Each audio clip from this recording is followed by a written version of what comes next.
উপাসনা নিজৰ আৰু বিনা উপাসনাত ঈশ্বৰক পাব নোৱাৰি প্ৰমাণ স্বয়ং ভক্ত ধ্ৰুৱ 5 বছৰ বয়সতে ঈশ্বৰক বিচাৰি গৈছে নাৰদেৱে লগ পাইছে নহয় বৈকুণ্ঠৰ পৰাইতো আহিছিল নাৰদেৱেতো ক'ব পাৰিলেহেঁতেন এই সৰু ল'ৰাজনে কি উপাসনা কৰিব ব'লা বোপাই মই তুমি যদি ইমানেই বিচাৰিছা ঈশ্বৰক মই দেখুৱাই আনোগৈ ব'লা নিছে জানো নাই নিয়া নহয় বা ঈশ্বৰকো খাটনি ধৰিব পাৰিলেহেঁতেন প্ৰভু এই সৰু ল'ৰাটোৱে কিনো উপাসনা কৰিব যোৱাচোন ইমান ভাৱেৰে তোমাক বিচাৰিছে দেখা এটা দি থৈ আহাগে আহিছে জানো 6 মাহলৈকে অনাহেৰে তপ কৰিব লগা হৈছে 5 বছৰীয়া শিশুটিয়ে আমি আকৌ কৈ থাকোঁ কি এই সৰু ল'ৰা আছিলে ইমান কেৰিয়াত ইমান ভক্তি কৰিব পৰা নাই আৰু ভক্তি কৰা মানে কি আমাৰ কোনোবাখিনিত এইটো বুজা যায় নাম প্ৰসংগ কৰা পাঠৰ আসন অলংকৃত কৰা শৰাই ভাগ সজোৱা এইখিনি সামাজিক দায়িত্ববোধত থকা কৰ্ম হয়নে সমাজে আজ্ঞা দিলেহে এজন ব্যক্তি এইখিনি কৰ্ম কৰিবলৈ আগবাঢ়িব এইখিনি কৰ্মত বয়সৰ কিছুমান কথা আছে ভক্তিতটো নাই ঘৰততো ঈশ্বৰৰ নাম ঈশ্বৰৰ ক্ষেত্ৰত গুণৰ কথা জনা তেওঁ গুণলীলা শ্ৰৱণ কীৰ্তন কৰা এইখিনিতো আমি কৰিব পাৰোঁ ইয়াততো বয়সৰ কথা নাই নহয়নে আৰু এই উপাসনাটো জীৱনত এইকাৰণেই প্ৰয়োজন কাৰণ সেই উপাসনাৰ জৰিয়তেহে ঈশ্বৰৰ কাষ চাপিব পাৰি বিনা উপাসনাত দৈত্যও পোৱাগে নাই যদিও তেওঁলোকে অধুগতি পাইছে ভক্তও পোৱাগে নাই আমি যে কৈ থাকোঁ আমাৰ মানুহৰ মনত এটা ভুল ধাৰণা ভৰাই দিয়া হ'ল আপোনাৰ হবে তাক কেনেকৈ লৈ মই নাজানো যে ভক্তি আটাইতকৈ সহজ বুলি ক'তো নাই ভক্তিক সহজকৈ ভবা বুলি ভবাৰ কাৰণে চিন্তা কৰাৰ কাৰণে আমাৰ কি হ'ল যিটো মই নকৰিব লাগে সেইটো মই কৰি থাকিম যিটো মই খাব নালাগে সেইটোকে মই খাই থাকিম ৰাম নামেই শ্ৰেষ্ঠ যেতিয়া ৰাম নাম লৈ মই তৰি যাম এনেকুৱা এটা চিন্তা আমাৰ মাজত সোমাই গ'ল সেইকাৰণে বৰকৈ আমি শৌচ সদাচাৰ এইবিলাক নীতি নিয়ম ইমান গুৰুত্বতা নিদিওঁ সহজতে ভক্তি সহজ নহয় কেনেকৈ সহজ বুলি ক'ব চাওকচোন ভক্ত প্ৰহ্লাদে 5 বছৰ বয়সতে যিখিনি সহিব লগা হৈছে আপুনি মই পাৰিমনে অকণমান দুখ পালে কণা ভগৱানটোৱে মুখে পালেগেনে সেইকাৰণেচোন ওলায় ভক্ত ধ্ৰুৱই জম্বুদ্বীপৰ অধিপতি ৰজা উত্তানপাদৰ সন্তান নিজৰ গৃহ এৰি গুচি যাবলগীয়া হৈছে এইফালে বিপ্ৰ দামোৰৰ খাবলৈ এমুঠি চাউল নাই 2-3 দিন নোখোৱাকেই পাৰ হৈ যায় আমিতো দুবেলা দুমুঠি খাবলৈ পাইছোঁ কোনোবাই মোক ক'ৰবাত বেয়াকৈ কিবা আশা কৈছে সপোনতো মোৰ সেইটো মনত থাকিব আমুকে মোক আমুকত কৈছিল যিজনে ঈশ্বৰে গোটেই জীৱনটো দি আছে সেইজনলৈ আকৌ সপোনতো মনত নপৰে নহয় কিবা এটা কওঁতে উজুতিটো খাওঁতে খুন্দাটো খাওঁতে তেওঁলৈ প্ৰথম মনত নপৰে নহয়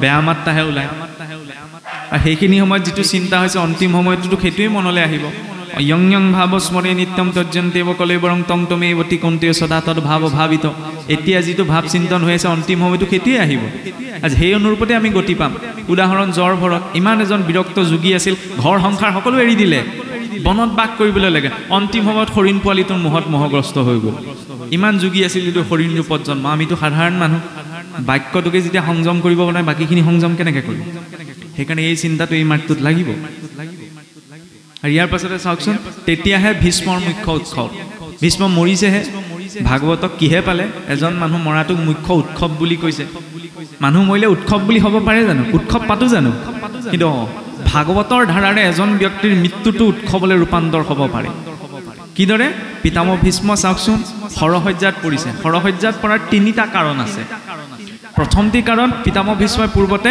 কুৰুকুলক কথা দি থৈছিল যে মই প্ৰাণ গ'লেও যিকোনো পৰিস্থিতিতে মই কুৰু বংশক পৰিত্যাগ নকৰোঁ সেইকাৰণে দ্ৰৌপদীৰ বস্ত্ৰহৰণ হোৱাৰ পাছতো তেওঁ বিৰুদ্ধে এষাৰো মাত মাতিব নোৱাৰি প্ৰতিজ্ঞাবদ্ধ হৈ আছে দ্বিতীয়তে সেই দিনাৰ পৰা দুৰ্যোধনৰ পাপেৰে অৰ্জিত পাপন্ন যে খালে সেই পাপন্ন খোৱাৰ শৰীৰত নিৰ্মাণ হোৱা এটি ৰক্তৰ টোপাল যেতিয়ালৈকে ওলাই যোৱা নাই তেতিয়ালৈকে পিতামহ ভীষ্মই শৰীৰে নাই ইমান এজন শ্ৰেষ্ঠ বৈষ্ণৱ কিন্তু তেওঁ জানে এই সোপা খাই পেলাই থকা শৰীৰটোত মই থাকি এৰিলে মই সদগতি পাব নোৱাৰোঁ দ্বিতীয় কাৰণ পিতামহ ভীষ্মই এদিন জীয়াই থাকোঁতে যাত্ৰা পথত গৈ থাকোঁতে সাপ এটাৰ যাত্ৰা পথাই দি পাৰ হৈ গৈছিল খঙতে ধনুৰ আগে ধৰি পেলাই যা তই মৰি থাক বুলি কাঁইটীয়া গছ এজোপালে দিলে দলিয়াই তাতে সোমাই লৈ পেলাই ধৰ ফৰাই সেই সাপটো মৰিব লগা হ'ল সেইবাবেই পিতামহ ভীষ্মৰ সৰসজ্জা আমি তেতিয়াহ'লে সাধাৰণ মনুষ্য এইবিলাক চব সাধু কথা খাব লাগে আৰু জীয়াই থাকিব লাগে সকলোৰে হিচাপ হ'ব অকণমান খালি চিন্তা কৰাৰ প্ৰয়োজন জীৱনত পোৱা নোপোৱা আপুনি ভাবিছেনে বা মই এইটো ভাবিব পাৰোঁনে সৃষ্টিখন ইমান ধুনীয়াকৈ চলি আছে ইয়াৰ ওপৰত কোনো নিয়ন্ত্ৰণ শক্তি নাই আপোনা আপুনি চলি আছে ইয়াৰ ওপৰত আছে আপুনি ময়ে যদি চাওঁ নিজৰ শৰীৰটোতে নিজৰ নিয়ন্ত্ৰণ নাই কাৰ নিয়ন্ত্ৰণত চলি আছে এটা দিন বেছিকেও নাপাওঁ, এটা দিন কমকেও নাপাওঁ, ইমান পাৰফেক্টকৈ সৃষ্টি চলাই আছে, অট'মেটিক চলি আছে নে? ইয়াত এটা উচ্চতম বৌদ্ধিক শক্তি আছে যিটোৱে সকলো হিচাপ ৰাখিছে, আৰু এই কৰ্মৰ গতিটো ইমান গহন যে পিতামহ ভীষ্ময়ো হাত সাৰিব পৰা নাই।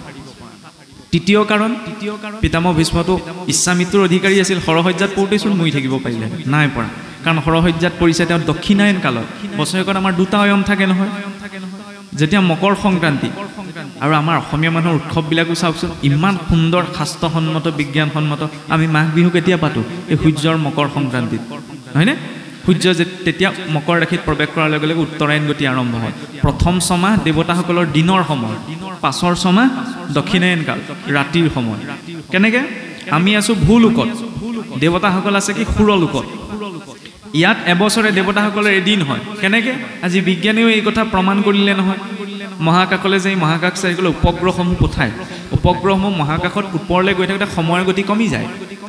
সকলো স্থানতে সময়ৰ গতি একেই নহয়, আপেক্ষিক।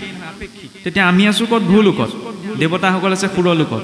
অন্য জীৱই শৰীৰ এৰিলে ঊৰ্ধ্বদৈহিক যাত্ৰা কৰিব নালাগে, সেইকাৰণে সিহঁতৰ ধৰি লওক কুকুৰ মেকুৰী মৰিলে কোনেও সকাম নাপাতে, পিতৃ মাতৃ কৰ্ম নকৰে, কিন্তু মনুষ্যৰ আছে। কিছুসকলে আকৌ এইটো কয় যে ধৰি লওক এই মৰা গৰুক যিদৰে বোলে গাখীৰ নিদিয়ে, এই পিছত এই পিতৃ মাতৃৰ সৈতে মৃতকৰ হৈ কাম কৰি কোনোবেলে লাভ নাই। এই কথাটো কিন্তু সম্পূৰ্ণৰূপত ভুল।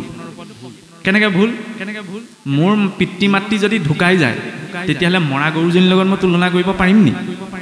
নোৱাৰোঁ নহয়। তেতিয়াহ'লে এই কথাটো প্ৰয়োজন মান্যতা আছে জানো? নাই। অন্য জীৱৰ ঊৰ্ধ্বদৈহিক যাত্ৰা কৰিব নালাগে, কিন্তু মনুষ্যই লাগে।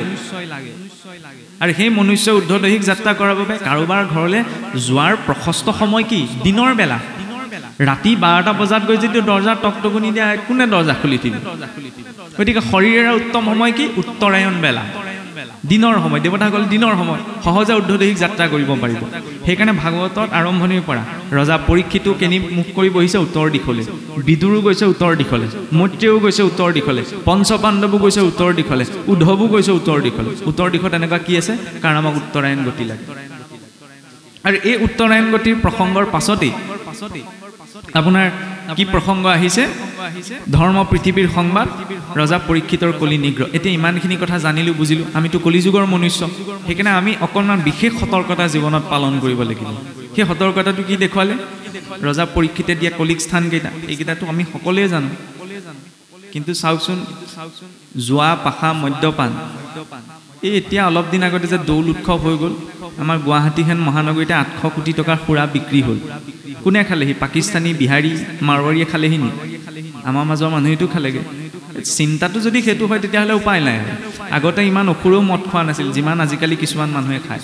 কেঁচুৱাটোৱে জীৱনত চেষ্টা কৰে আপোনাক যেনে তেনে বগাই বগাই খোজকেইটা পোন কৰিবলৈ। এইজনে যদি শিক্ষিত হৈ পেলাই খোজ বেকা হোৱা কিবা এটা খাইছে, লেবা থেবা মাতেৰে কেঁচুৱাটোৱে অন্ততঃ মা বুলি ক'ব বিচাৰিছে, এইজনে আকৌ জিভা পাক খোৱা কিবা এটা খাইছে। ধৰ্ম হৈছে অধৰ্ম হৈছে পাছলৈ থৈছোঁ, মানুহৰ ওপৰত চিন্তাটো কি থাকিল বাৰু? ৰজা পৰীক্ষিত সেইকাৰণে বহুত ভাবি চিন্তি কলিক থাকিবলৈ স্থান দিছিল। মদ্যপান, জোৱা, পাশা। জোৱা খেল আকৌ কি? এই তাচপাত লৈ খেলে যে আজিকালি ক'ৰবাত কাৰোবাৰ ঘৰত কিবা এটা পাতিলে কোনোবা দুজনমানক দেখা যায় তাচপাত দুখিলামান লৈ বহিলে, সেইখনো জোৱা খেলি। দেৱালীৰ সময়ত ঘৰখনত চাকি এগছ নজ্বলাব পাৰে, এই চকৰি খেল নহয়নে? পইচা লগাইগে যে, সেইখনো জোৱা খেলি। সেইবিলাক আমাৰ উৎসৱৰ, আমাৰ সংস্কৃতি নহয়। ক'ৰ পৰা আমাৰ কিছুমান মানুহে এইবিলাক টানি আনিলে ক'ব নোৱাৰোঁ। যাক প্ৰবঞ্চনা কৰা হৈছে, যাক ঠগি পেলাই জীৱনলৈ কিবা এটা অনা হৈছে, সেইটো ফল জীৱনত ওলোটাই নাপামনে?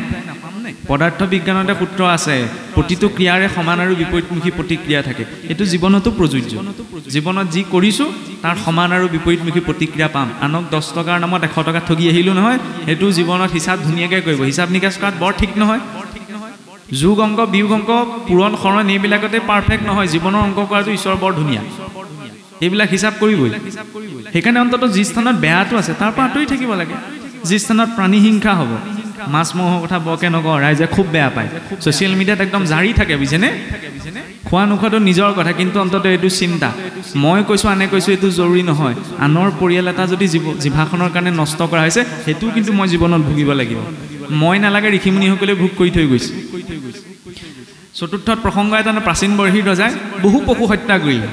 নাৱৰে আহি গ'লে বোলে, সেই ওপৰলৈ চোৱা, দা কটাৰিলৈ গোটেই সোপা ৰৈ আছে, এতিয়া যাবা হিচাপ বৰাবৰ কৰি পেলাব। সেইবিলাক নেদেখা সময়ৰ কথা। মানি লৈছোঁ নেদেখোঁ বুলি, কিন্তু জীৱনত প্ৰতিফলন হ'ব। কিবা এটা দুখ ৰূপত, সামাজিক দুখ ৰূপত, মানসিক দুখ ৰূপত, পুত্ৰ ভাৰ্যা ইষ্ট মিত্ৰ কুটুম্বৰ পৰা দুখ ৰূপত, কাৰণ মই আনৰ এটা পৰিয়াল নষ্ট কৰিছোঁ, সেইটোত আমাৰ অধিকাৰ নাই।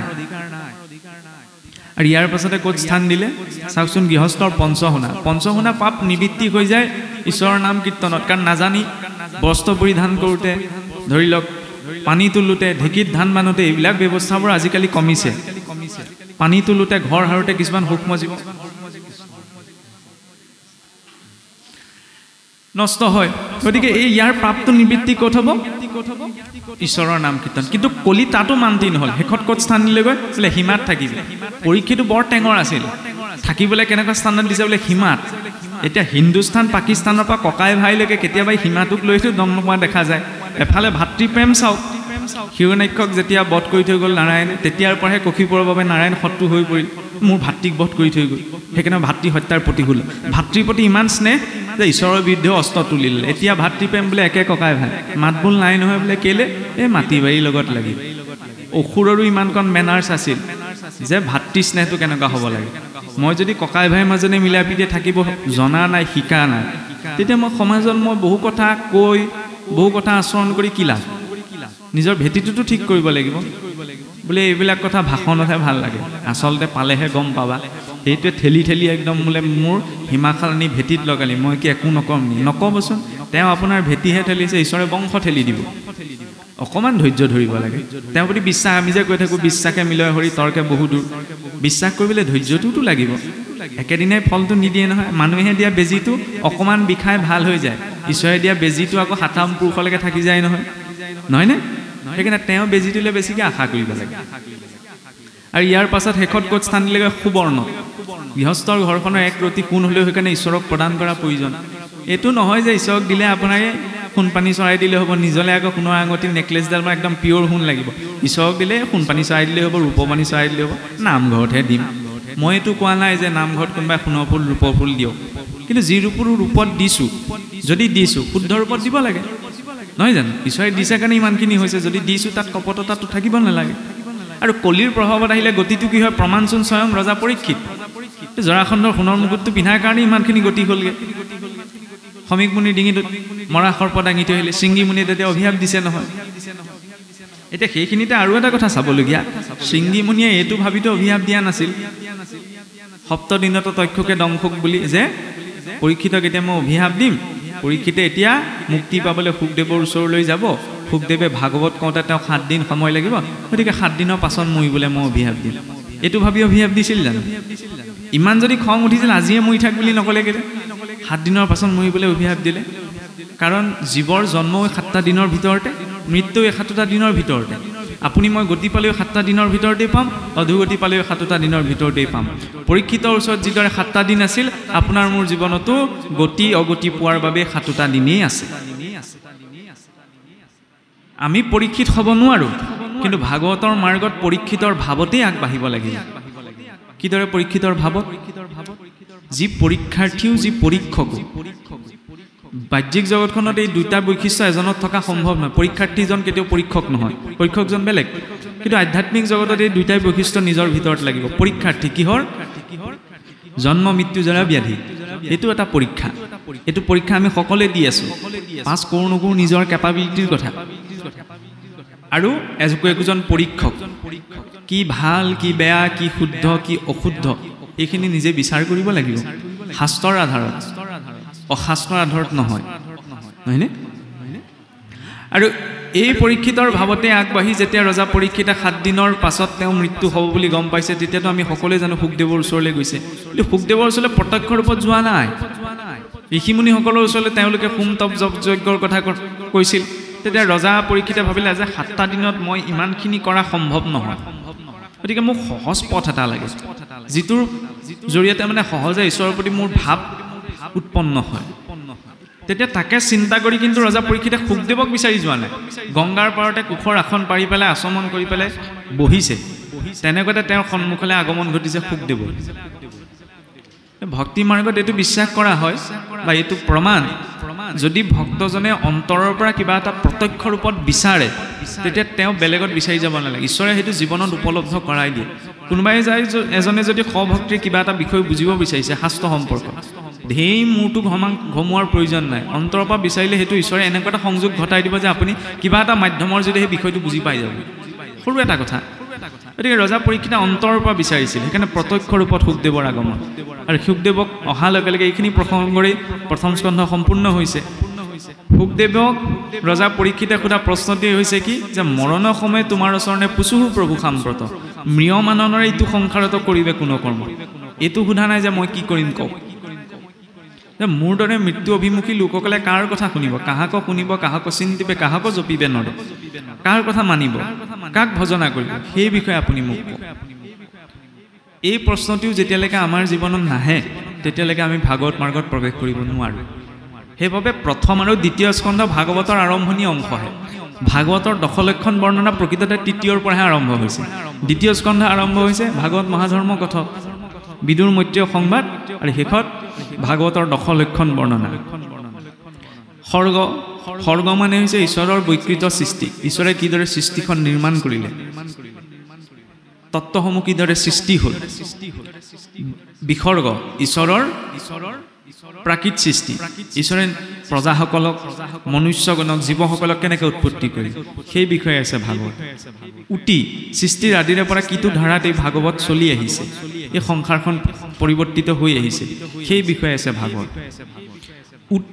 উটিৰ পাছতে আছে স্থিতি এই জগতখন কি কি তত্ত্বসমূহত স্থিত হৈ আছে সেই বিষয়ে আছে এই ভাগৱতত মনন্তৰ প্ৰত্যেকজন মনুৰ শাসনকাল ভেদে ঈশ্বৰৰ লীলাসমূহ বেলেগ বেলেগ হয় যেন প্ৰত্যেক মনন্তৰ সাপেক্ষে ঈশ্বৰৰ লীলা এই ভাগৱতত আছে ঈশানু কথা ঈশ্বৰৰ কথা ভগৱানেশ্বৰ লীলা কীৰ্তনমিদম ভাগৱতম ভগৱন্তৰ পূৰ্ণ লীলা প্ৰকাশ কৰা হোৱাৰ বাবে ইয়াৰ এটা লক্ষণ হৈছে ঈশানু কথা ঈশ্বৰৰ কথা আৰু এই ঈশ্বৰৰ কথা শুনিব কিয় লাগে জীৱক আমাক কি লাগে নিৰোধ জন্ম মৃত্যু নিৰন্তৰ আমাৰ জন্ম মৃত্যু হৈ আছে পুনৰপি জননম পুনৰপি মৰণম পুনৰপি জননী যথৰি শয়নম পুনৰ জনম পুনৰ মৰণ পুনৰ জননী যথৰত শয়ন হৈ আছে এই প্ৰক্ৰিয়াটোক ৰোধ কৰাৰ যিটো পদ্ধতি ৰখাই দিয়াৰ যিটো পদ্ধতি সেই বিষয়ে আছে ভাগৱতত আৰু সেই নিৰোধ কৰিলে আমি কি পাম মুক্তি আৰু সেই মুক্তিৰ বাবে কাৰ আশ্ৰয় লৈ কেনেকৈ যাব লাগিব সেই বিষয়ে আছে ভাগৱতত সেইবাবে ভাগৱতৰ অন্তিমটি লক্ষণ কি আশ্ৰয় এতিয়া তৃতীয় স্কন্ধ পাঠ হৈ আছে গতিকে তৃতীয়ৰ পৰৱৰ্তী অংশতে আমি আগবাঢ়িব বিচাৰিছোঁ তৃতীয় স্কন্ধত সম্পূৰ্ণ 33টি অধ্যায় প্ৰথমটি অংশ হৈছে সৃষ্টিৰ লীলা বৰ্ণনা অনাদিপাতন বা বিদুৰ মৈত্ৰীয় সংবাদ আৰু দ্বিতীয়টি অংশই হৈছে কপিল চৰিত যিটো অধ্যায় এতিয়া পাঠ হৈ আছে এতিয়া তৃতীয়ত পোনপ্ৰথম ঈশ্বৰে নিৰ্মাণ কৰা এই সৃষ্টিখন কিদৰে প্ৰকট হ'ল ইয়াত কিদৰে জীৱসকলৰ তত্ত্বসমূহৰ বিকাশ হ'ল সেই বিষয়ে সুবিস্তাৰ বৰ্ণনা আছে আৰু সেইবাবে তৃতীয়ত পোনপ্ৰথমতে আৰম্ভ হৈছে মহাপ্ৰলয়ৰ প্ৰসংগৰ পৰা জগতত 3 প্ৰকাৰ প্ৰলয়ৰ কথা আছে যে শুনা সভাসদ খব পদ তৃতীয় স্কন্ধৰ অনাদিপাতন লীলা আতিমনুসৰ নিত্য খণ্ড আৰু যে মহাপ্ৰলয়ৰ ত্ৰিবিধ প্ৰলয় কথা দেউলে খাতাৰ কিদৰে এতিয়া চাওকচোন ভাল কথা এটা আৰম্ভ হয় নতুনকৈ সৃষ্টিৰ পৰা ভাগৱততচোন প্ৰলয়ৰ পৰাহে আৰম্ভ হৈছে ধ্বংসৰ পৰাহে আৰম্ভ হৈছে কাৰণ ভাগৱতৰ দৃষ্টিটো সকলো শাস্ত্ৰতকৈ সুকীয়া ধ্বংস মানে সকলো শেষ হৈ যোৱা নহয় ধ্বংস মানে হৈছে নতুন সৃষ্টিৰ পাতনি মহাপ্ৰলয় এটা কল্প গুচি গ'ল এখন নতুন সৃষ্টিৰ আৰম্ভণি হ'ল মহাপ্ৰলয় সেইকাৰণে জগতত নিত্য চলি থকা বোলে 3টা প্ৰলয় আছে এটা হৈছে নিত্য প্ৰলয় এটা হৈছে খণ্ড প্ৰলয় এটা হৈছে মহাপ্ৰলয় নিত্য প্ৰলয় নিৰন্তৰ এই সংসাৰখনত এটা প্ৰলয় চলি আছে প্ৰলয় মানে কি ধ্বংস কেনেকৈ চলি আছে ইয়াত থকা প্ৰত্যেক জীৱৰ আয়ুস টুটি গৈ আছে যিখন বিশ্ব ব্ৰহ্মাণ্ডত আমি বাস কৰি আছোঁ এই বিশ্ব ব্ৰহ্মাণ্ডখনো ক্ৰমাৎ আয়ুস টুটি গৈ আছে মানুহবিলাক যিদৰে ইজন সিজনৰ মনৰ পৰা আঁতৰি আঁতৰি গৈ আছে, এই মহাকাশতো তাৰকা ৰাজ্যবিলাক ইখন সিখনৰ পৰা আঁতৰি আঁতৰি গৈ আছে। আঁতৰি আঁতৰি গৈ যেতিয়া একদম সীমা পাৰ কৰি দিব, তেতিয়া মহাপ্ৰলয় হ'ব। মানে সীমা পাই গ'লগৈ আৰু ইয়াতকৈ অধিক আঁতৰিব নোৱাৰে। তেতিয়াই সেইকাৰণে চাওকচোন, সত্য যুগত এটা চিন্তা আছিল, বসুধৈৱ কুটুম্বকম, গোটেই ধৰণীখনেই আমাৰ বাবে এটা পৰিয়ালৰ নিচিনা। এতিয়া আমি যদিও ভাষণত কওঁ, কিন্তু এতিয়া এইটো চিন্তা নহয় মানুহৰ যে সকলো ধৰণীখনকে আমি পৰিয়াল বুলি কোনেও ভাবিব নোৱাৰে। ময়ো ভাবিব নোৱাৰোঁ আৰু কৈ থাকিলোঁ, সম্ভৱেই নহয়। নিজৰ গাঁওখনকে ভাবিব পাৰে, পৃথিৱীৰ কথা দূৰে। এইটো সত্য যুগৰ ঋষিসকলৰ চিন্তা আছিল। মানসিকতাবিলাক যে বিকৃত হ'ব লাগে, তেতালে অহাৰ লগে লগে ভাবিবলৈ ধৰিলে বোলে গোটেই পৃথিৱীখনেই মোৰ বাবে পৰিয়াল নহয়, নিজৰ নিজৰ ৰাজ্যখনহে মোৰ পৰিয়াল। ৰাম ৰাৱণৰ যুদ্ধ সেইকাৰণে। দাপৰ পোৱাহিৰ লগে লগে আৰু সীমিত হৈ আহিল। দাপৰত ভাবিলে এই ৰাজ্যখনেই মোৰ পৰিয়াল বুলি মই নাভাবোঁ, নিজৰ নিজৰ পৰিয়ালকেইটাহে নিজৰ নিজৰ। কুৰু পাণ্ডৱ একেটা বংশ, নিজৰ নিজৰ পৰিয়ালৰ লোক চিন্তা। এতিয়া কলিতটো আৰু দুৰ্ধম চিন্তা। কলিত ময়ে মোৰ পৰিয়াল, মোৰ পিতৃ মাতৃ সুহৃদ বন্ধু ককাই ভাই খাবলৈ পাইছে, নাই পোৱা মোৰ দৰকাৰ নাই, মই ভালে থাকিলেই হ'ল। এইটো কলিৰ চিন্তা। সেইকাৰণে সমস্যাটো ক'ত আৰম্ভ হ'ল? এই সত্য যুগতো বেয়া গুণবিলাক কলি বেলেগ বেলেগ দুখন লোকত আছিল। দেৱতাসকলো বেলেগ লোকত, অসুৰো বেলেগ লোকত। সেইকাৰণে দুখন লোকৰ মাজত যুদ্ধ হৈছিল। ত্ৰেতা পোৱাহিৰ লগে লগে লাহেকৈ ৰাজ্যলৈ গুচি আহিল। সেইকাৰণে ৰাজ্যত যুদ্ধ। দাপৰ পোৱাহিৰ লগে লগে পৰিয়ালত সোমাই দিলে। সেইকাৰণে পৰিয়ালৰ মাজতে যুদ্ধ। কলিত পোৱাহিৰ লগে লগে কলিয়ে কৈছিল নহয়, এই দাপৰলৈকে মোক এনেকৈ পৰাস্ত কৰিলে, কলিত কি কৰিবা? কলিত মই প্ৰতিজন মানুহৰ ভিতৰত সোমাম। তেতিয়া কি প্ৰতিজন মানুহৰ হৈ পেলাই তুমি যুঁজ কৰিবা নি? সেইকাৰণে সাধনটো এই কুৰুক্ষেত্ৰৰ যুদ্ধৰ মাজতে ভগৱন্তই দি থৈ গ'ল। অৰ্জুনক যে গীতাৰ উপদেশ দিছিল, কাৰ বাবে? কেৱল অৰ্জুনৰ বাবেই নহয়, ইয়াত নিজৰ যুঁজখন নিজেই যুঁজিব লাগিব। আমি জন্ম হওঁতে দৈবিক সম্পদ আসুৰিক সম্পদ দুইটা লৈ আহিছোঁ। এতিয়া কোনটো সম্পদক কোনবিলাক গুণক নিজে গুৰুত্বতা দিওঁ, সেইটো নিজৰ চিন্তাৰ ওপৰত নিৰ্ভৰ কৰে। আৰু যাই হওক,